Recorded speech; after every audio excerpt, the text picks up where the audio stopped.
അദ്ദേഹത്തിൻ്റെ വിയോഗം മലയാളത്തെ സംബന്ധിച്ചിടത്തോളം തീരാ നഷ്ടമാണ്. മലയാള സാഹിത്യത്തിന് മാത്രമല്ല, മലയാളിയുടെ ജീവിതത്തിന് തന്നെ അദ്ദേഹം ഒരു വഴികാട്ടിയായിരുന്നു. അപ്പോൾ അവിടെയാണ് അദ്ദേഹത്തിൻ്റെ വിയോഗം നമ്മെ ഏറെ വേദനിപ്പിക്കുന്നത്. ഒരുപാട് കഥകളും നോവലുകളൊക്കെ അദ്ദേഹം എഴുതി. കഴിഞ്ഞ ഏതാണ്ടൊരു വർഷം മുമ്പ് അദ്ദേഹത്തെ കാണാനുള്ള ഭാഗ്യം എനിക്കുണ്ടായി. വായിച്ചു മാത്രം പരിചയമുണ്ടായിരുന്ന അദ്ദേഹത്തോട് ഏതാനും നിമിഷങ്ങൾ ചെലവഴിക്കുവാൻ സാധിച്ചു. ചന്ദ്രികയുടെ നവതി ആഘോഷവുമായി ബന്ധപ്പെട്ട ഒരു പ്രത്യേക പരിപാടിക്ക് അദ്ദേഹത്തിൻ്റെ വീട്ടിൽ ചെന്ന് ചെയ്തപ്പോഴാണ് അദ്ദേഹം വളരെ ഹൃദയം തുറന്ന് ഞങ്ങളോട് സംസാരിച്ചു എന്നുള്ളതാണ്. പൊതുവെ അദ്ദേഹം ഒരു വാചാലനായിരുന്നില്ലല്ലോ. പക്ഷേ എൻ്റെ ജ്യേഷ്ഠൻ ശിഹാബ്ദങ്ങളെക്കുറിച്ചും എൻ്റെ കുടുംബ പശ്ചാത്തലത്തെക്കുറിച്ചൊക്കെ അദ്ദേഹം പറയുകയുണ്ടായി. അദ്ദേഹത്തിന് അതറിയാം. അദ്ദേഹം ഞങ്ങളുടെ മലപ്പുറം അവിടെയാണല്ലോ, മലപ്പുറം ജില്ലക്കാരനാണ്. അപ്പോൾ ആ രീതിയിൽ തന്നെ ഞങ്ങളുടെ കുടുംബത്തെക്കുറിച്ചൊക്കെ അദ്ദേഹത്തിന് അറിയാം. അപ്പോൾ ആ കാര്യങ്ങളെക്കുറിച്ചൊക്കെ അദ്ദേഹം വാചാലമായി തന്നെ സംസാരിക്കുകയുണ്ടായി.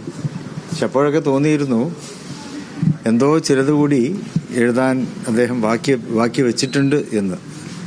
പക്ഷെ ഇപ്പോൾ അദ്ദേഹത്തിൻ്റെ വിയോഗത്തിൻ്റെ സന്ദർഭത്തിൽ നമ്മൾ വേദനിക്കുകയാണ്. ആ ബാക്കി വെച്ചത് അത് എഴുതാതെയാണ് അദ്ദേഹം യാത്രയായി പോയത് എന്നുള്ളത്.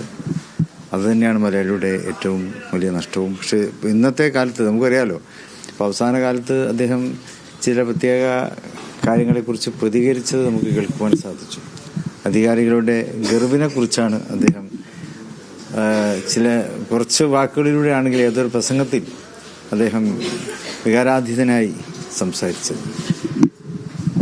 ഒരു വഴികാട്ടിയുടെ ഒരു ദൗത്യമാണ് അദ്ദേഹം നിർവഹിച്ചത്. സാഹിത്യത്തിലൂടെ, തൻ്റെ അക്ഷരങ്ങളിലൂടെ അദ്ദേഹം അതാണ് പങ്കുവച്ചത്. അപ്പോൾ ആ വിയോഗത്തിൽ നമ്മളെ ഏറെ വേദനിക്കുന്നു. എല്ലാത്തിലുള്ള ആദരാഞ്ജലികളും അർപ്പിക്കുന്നു. സാദിഖലി ശിഹാബ് തങ്ങൾ MTയെ അനുസ്മരിക്കുകയായിരുന്നു. അത് മലയാള സാഹിത്യത്തിന് മാത്രമല്ല കേരളീയർക്കാകെയുള്ള നഷ്ടം എന്ന് അദ്ദേഹം MTയെ അനുസ്മരിക്കുകയാണ്. അത്രമാത്രം മലയാളികൾക്കിടയിൽ സ്വാധീനമുണ്ടാക്കിയ ഒരു മനുഷ്യനാണ്. ഒരു കാലമാണ് കടന്നു പോകുന്നത്. നിരവധി ആളുകളാണ് ഈ അർദ്ധരാത്രിയിലും MT അവസാനമായി ഒരു നോക്ക് കാണാൻ എത്തിയിരിക്കുന്നത്.